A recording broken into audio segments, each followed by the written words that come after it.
പഠിച്ചോനെ ഒരു കുട്ടിനെ കൊണ്ടോ. അള്ളാഹു സക്കരിയ നബിയെ അറിയിച്ചു, സക്കരിയ നിങ്ങൾക്ക് ഞാൻ ഒരു കുട്ടിയെ തരാൻ വേണ്ടി പോകുന്നു. ഇന്നാ നുബശ്ശിറുക ബിഗുലാമിൻ ഇസ്മുഹു യഹ്യ ഫലം യജ്അൽ ലഹു സമീയ വഹനാനം മിൻ ലദുന്നാ വകാന തഖിയ്യ വബറൻ ബിവാലിദൈഹി വലം യകുൻ ജബ്ബാറൻ ശഖിയ്യ. ജനിക്കുന്നതിന് മുമ്പ് സക്കരിയ നിങ്ങൾക്ക് ഞാനൊരു കുട്ടിയെ തരാൻ വേണ്ടി പോകുന്നുണ്ട്. ആ കുട്ടിയുടെ പേര് യഹ്യ എന്നാകുന്നു. ശ്രദ്ധിക്കും, ആ കുട്ടിയുടെ പേര് യഹ്യ എന്നാണ്. സാലിം ഫൈസിക്ക് സാലിം എന്ന പേര് ജനിച്ചതിൻ്റെ ശേഷം ഇട്ടതല്ല. സാലിം എന്ന 4 അക്ഷരം എന്തിൻ്റെ മേൽ അറിയിക്കുന്നുവോ അതുതന്നെയാണ് ഞാൻ, അതന്നെയാണ് ഞാൻ. ഇമാം മാവറദി റളിയല്ലാഹു അൻഹു പറഞ്ഞിട്ടുണ്ട്, കുട്ടികൾക്ക് പേര് നൽകുമ്പോൾ ഒരുപാട് ശ്രദ്ധിക്കണം. 3 കാര്യങ്ങളെ പ്രധാനമായും ശ്രദ്ധിക്കണം കുട്ടിക്ക് പേരിടുമ്പോൾ. 1, ഉച്ചരിക്കാൻ എളുപ്പമുള്ളതായിരിക്കണം. പേര് പറയാൻ സുഖമുള്ളതായിരിക്കണം, ഉച്ചരിക്കാൻ എളുപ്പമുള്ളതായിരിക്കണം. ഏത് വല്യമ്മാക്കും പറയാൻ പറ്റണം. കുട്ടികളെ പേരൊന്നും വല്യന്മാർക്ക് പറയാൻ കഴിയൂല. ഇമാം മാവറദി റളിയല്ലാഹു അൻഹു പറഞ്ഞു, 1 ഉച്ചരിക്കാൻ സുഖമുള്ളതായിരിക്കണം, എളുപ്പമുള്ളതായിരിക്കണം. 2ാമത്തേത് സമ്പൂർണമായ അർത്ഥമുള്ളതായിരിക്കണം, നല്ല സുന്ദരമായ അർത്ഥമുള്ളതായിരിക്കണം. 3ാമതായി കേൾക്കുന്നവന് വേഗത്തിൽ മനസ്സിലാകുന്ന പേരായിരിക്കണം. പേരിന് 3 നിബന്ധനയാണ്. എല്ലാവരും ശ്രദ്ധിക്കുക. കുട്ടികൾ സംസാരിച്ചോട്ടെ, പ്രശ്നമില്ല. വലിയവരും ഇങ്ങോട്ട് ശ്രദ്ധിച്ചാൽ മതി. കുട്ടികൾ സംസാരിക്കുക എന്നുള്ള എന്നെ സംബന്ധിച്ച് പ്രശ്നമല്ല. കാരണം ഞാൻ മദ്രസയിൽ ക്ലാസ് എടുക്കുന്ന ആളല്ലോ. ഒരു ക്ലാസ്സിൽ ഇങ്ങനെ ക്ലാസ് എടുക്കുമ്പോൾ മറ്റോടത്ത് ഇങ്ങനെ വർത്താനം പറയും, അപ്പുറത്ത് ചെന്നിട്ട് ഇങ്ങനെ ക്ലാസ് എടുക്കുമ്പോൾ ഇപ്പുറത്ത് ഇങ്ങനെ വർത്താനം പറയും. അപ്പോൾ കുഴപ്പമില്ല. വലിയൊരു വർത്താനം പറഞ്ഞാൽ അങ്ങനെ ആവില്ല, വിവരണ്ട് അറിയും. അതുകൊണ്ട് വലിയവരെല്ലാവരും ഇങ്ങോട്ട് ശ്രദ്ധിക്കുക. കുട്ടികൾ സംസാരിച്ചോട്ടെ, യാതൊരു പ്രശ്നമില്ല. കുട്ടികളോട് നമ്മളിവിടെ പ്രസംഗിക്കണില്ലല്ലോ, നമ്മളിവിടെ വലിയവരോടാണ് പ്രസംഗിക്കണത്. കുട്ടികൾക്കുള്ള പ്രസംഗം ഇൻഷാ അല്ലാഹ് മറ്റന്നാൾ ഉണ്ടാവുക നടത്തിക്കൊണ്ട്. അതുകൊണ്ട് വലിയവരെല്ലാവരും ഇവിടെ ശ്രദ്ധിക്കുക. കുട്ടികൾക്ക് പേരിടുമ്പോൾ നല്ലോണം ശ്രദ്ധിക്കണം. 3 കാര്യമാണ് ശ്രദ്ധിക്കാനുള്ളത്. ആരോടും ചോദിച്ചടക്കേണ്ട കാര്യമൊന്നുമില്ല. 3 കാര്യം ശ്രദ്ധിച്ചാൽ മതി. 1, ഉച്ചരിക്കാൻ എളുപ്പമുള്ളതായിരിക്കണം. ഹം ഹിം ഹം എന്നൊന്നും പറഞ്ഞാണ്ടുള്ള പേരിടാൻ പറ്റില്ല. എങ്ങനെയത് പറയാം? ഹം ഹം ഹും കുമൈദിഷ് എന്നൊക്കെ പറഞ്ഞാണ്ട് പേരിട്ടിട്ട് എവിടുന്ന് അതൊക്കെ ഉച്ചരിക്കാൻ പറ്റുക? ആ ഷുഷ് എന്നൊക്കെ പറഞ്ഞാണ്ട് അതൊക്കെ പല ജിന്നുകളെ പേരാണ്. ഈ ഷീന് അവസാനം വരുന്നതൊക്കെ അധികവും ജിന്നുകളെ പേരേക്കാരം. അവസാനം ഒരു ഷീന് വരുന്ന പേര് കേട്ടാണ്. ഹസ്തഷ് ലഹൂഷ് അഹ്മർ വ ഷൗഗാൽ കഷ്കഷ് ലഹൂഷ് ബർഖാൻ വ ഹദ്രയാജ് കുത്തുബിയത്തിലില്ല. അതൊക്കെ ജിന്നുകളാണ്, മനുഷ്യന്മാരല്ല. അതുകൊണ്ട് ആയാതി പേരൊന്നും ഇടാൻ നിൽക്കണ്ട. ഉച്ചരിക്കാൻ പ്രയാസമുള്ളതാവരുത്, ഉച്ചരിക്കാൻ എളുപ്പമുള്ളതായിരിക്കണം. നബി സല്ലല്ലാഹു അലൈഹി വസല്ലം തങ്ങൾക്ക് മുഹമ്മദ് എന്ന് പേരിട്ടല്ല, അബ്ദുൽ മുത്തലിബ്. അപ്പോൾ മുഹമ്മദ് എന്ന് പേരിട്ടത് അബ്ദുൽ മുത്തലിബിനുണ്ടായ ഇൽഹാമാണ്. അബ്ദുൽ മുത്തലിബിനുണ്ടായ പ്രത്യേകമായ ഇൽഹാമായിരുന്നു കുട്ടിക്ക് മുഹമ്മദ് എന്ന് പേരിടണം. സ്വപ്നദർശനം ഉണ്ടായതാണ്. സ്വപ്നം മുഖേനയായി അല്ലാഹു തആലയിൽ നിന്ന് അറിയിപ്പുണ്ടായതാണ് പേരിടാൻ. അങ്ങനെയാണ് ഈ പേരിടുന്നത്. നിലവിൽ അങ്ങനെ ഒരു പേര് കേട്ടുകേൾവിയില്ല.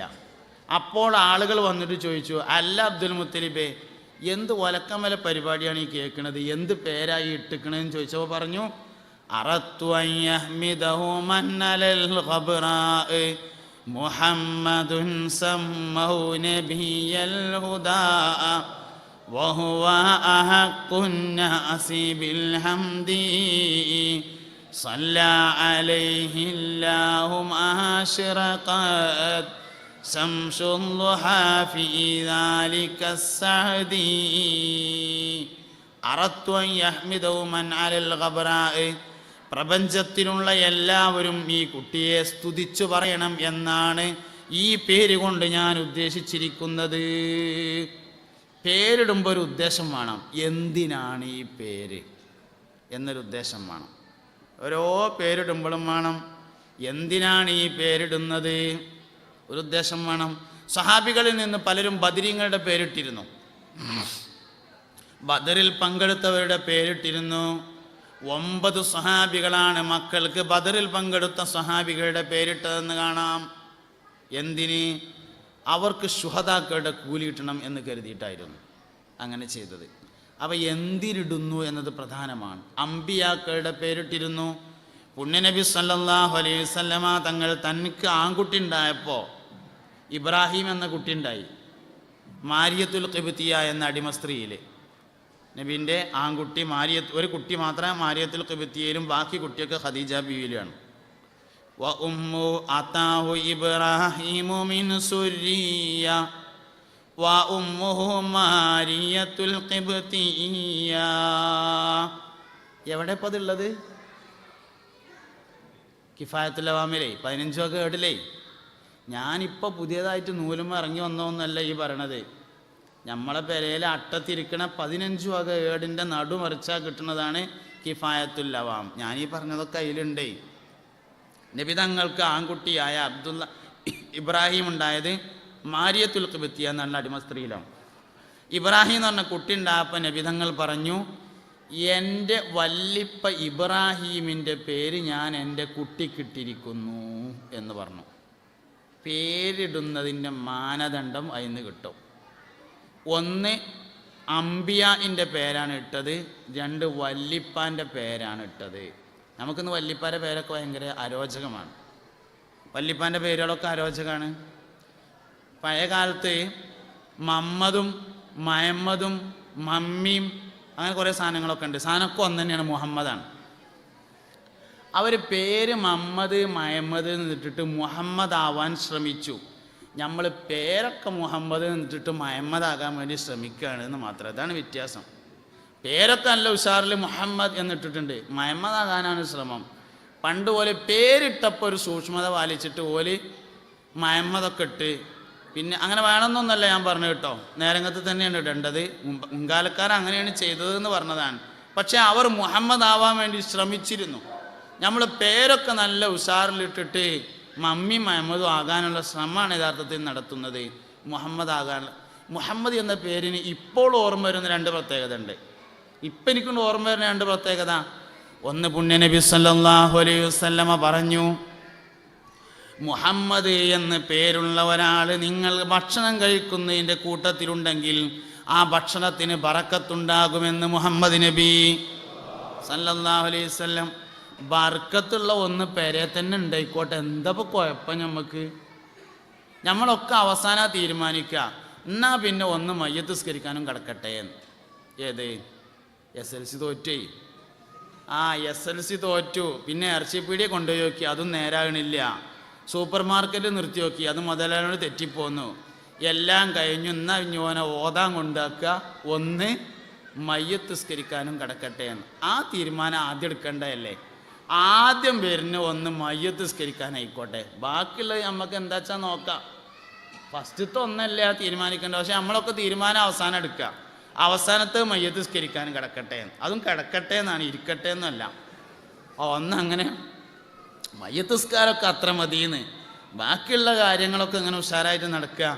മയ്യത്ത് നിസ്കാരം ഇപ്പം ഞാൻ ആരെങ്കിലുമൊക്കെ എന്തായാലും ഇവിടെ ഭൂമിൻ്റെ പുറത്ത് ഇടൂല, കാരണം വാസനിച്ചല്ലോ. അതുകൊണ്ട് മയ്യത്ത് നിസ്കരിച്ചാണ് കൊണ്ടുപോയിട്ട് മറയും എന്നുള്ളൊരു ഉറപ്പ് നമുക്കുണ്ട്. അതുകൊണ്ട് അതിനൊന്നും ഇപ്പം അങ്ങനെ സംവിധാനം വേണ്ട എന്നുള്ളിടത്താണ് നമ്മളുള്ളത്. അതൊക്കെ അവസാനത്തെ തീരുമാനമാക്കി നമ്മൾ മാറ്റി വെച്ചിരിക്കുകയാണ്. അതൊക്കെ ആദ്യം തീരുമാനിക്കുകയും. പുണ്യനബി സല്ലല്ലാഹു അലൈഹി വസല്ലമ തങ്ങൾ പറഞ്ഞ വേറൊരു വചനം എനിക്ക് ഓർമ്മ വരികയാണ്. ഒരാൾക്ക് 3 ആൺകുട്ടികളുണ്ടാവുകയും അതിൽ ഒരു കുട്ടിക്ക് പോലും മുഹമ്മദ് എന്ന് പേരിടുകയും ചെയ്തിട്ടില്ലെങ്കിൽ നാളെ മഹ്ശറയിൽ വെച്ച് എന്നെ കാണാൻ അവൻ ശ്രമിക്കാതിരിക്കട്ടെ. ആത്മഹർഷം തുടികൊട്ടുന്ന നാളാണ് മഹ്ശറ. പുണ്യനബി സല്ലല്ലാഹു അലൈഹി വസല്ലമയല്ലാതെ മറ്റാരെയും പ്രതീക്ഷിക്കാനില്ലാത്ത ദിവസത്തിൻ്റെ പേരാണ് മഹ്ശറ. എല്ലാവരും സ്വന്തം കാര്യം പറഞ്ഞുകൊണ്ട് ഒഴിഞ്ഞു മാറുന്ന ദിവസമാണ്. ആദം നബി മുതൽ അവസാന മനുഷ്യൻ വരെ സ്വന്തം കാര്യം നോക്കുന്ന സമയത്ത് 50,000 കൊല്ലം സിറാത്ത് പാലത്തിൻ്റെ അടുക്കൽ തൻ്റെ ഉമ്മത്തിനെയും കാത്തുകൊണ്ട് നിൽക്കുന്ന ഒരേ ഒരു മനുഷ്യനാണ് മുഹമ്മദ് നബി. 3 ആൺകുട്ടികൾ ഉണ്ടായിട്ട് ഒരു കുട്ടിക്കും മുഹമ്മദ് എന്ന് പേരിട്ടിട്ടില്ലെങ്കിൽ നാളെ മഹ്ശറയിൽ വെച്ച് എന്നെ കാണാൻ അവൻ ശ്രമിക്കേണ്ടതില്ലെന്ന് ത്വാഹ നബി സല്ലല്ലാഹു അലൈഹി വസല്ലം. അതുകൊണ്ട് കുട്ടികൾക്ക് പേരിടുമ്പോൾ നല്ലോണം ശ്രദ്ധിക്കണം.